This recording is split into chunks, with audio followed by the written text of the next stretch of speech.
يا مساء الفل، يا مساء الجمال على عيونكم يا حبايبي. ازيكم عاملين ايه؟ وحشتوني. هنعمل ايه النهارده؟ هنعمل الفلفل ده هرسة الشطة. طبعا انا عملتها معاكم قبل كده.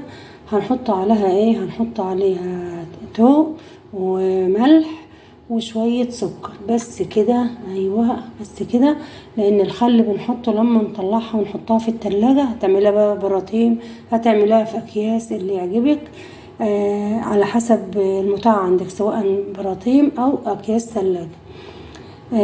دلوقتي طبعا هنقطع اللي انتوا شايفينه ده واحطه ونحطه في الكبة مع التوم مع شوية ملح مع شوية سكر.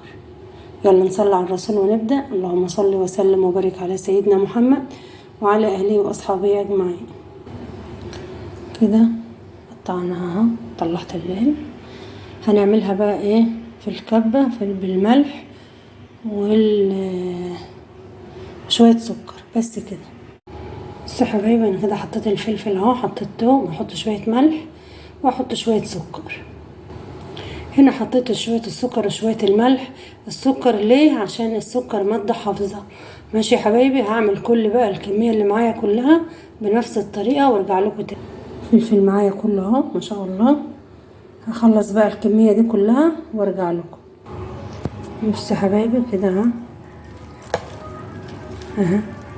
هعمل بقى الكمية كلها وارجع لكم تاني. وطبعا هنا خلصنا يا حبايب قلبي اهو. التوابل معانا اهي.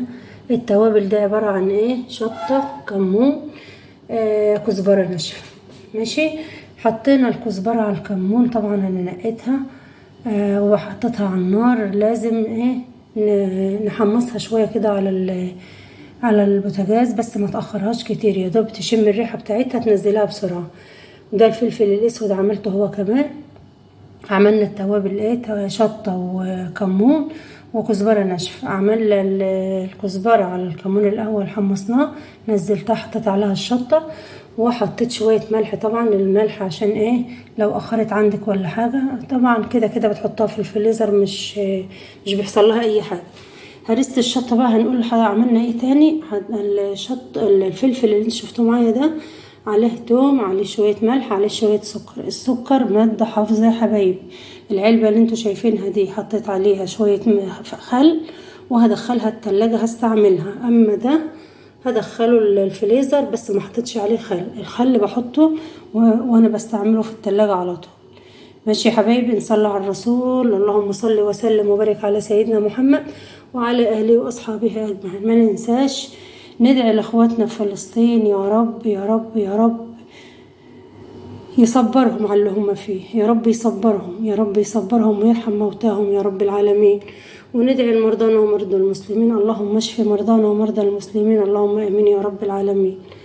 ما ننساش اللايك، الكومنت الجميل، الصلاة على النبي. اللهم صل وسلم وبارك على سيدي وحبيبي محمد. ألف صلاة عليك يا رسول الله. أسيبكم في رعاية الله وأمنه، ويا رب أكون دفع خفيفة على قلوبكم يا حبايبي. انتوا بتوحشوني كتير والله، بس غصب عني اليومين اللي فاتوا ده، لأن والدتي تعبانة وكنت عندها في كفر الشيخ. ادعوا لها إن ربنا يشفيها. أسيبكم في رعاية الله وأمنه تاني. في رعاية الله يا حبايبي. معلش أنا آسفة على الصوت لأن تعبانة والله شوية. يا رب المعلومة تكون سهلة وبسيطة وأكون بفيدكم. في رعاية الله يا حبايبي.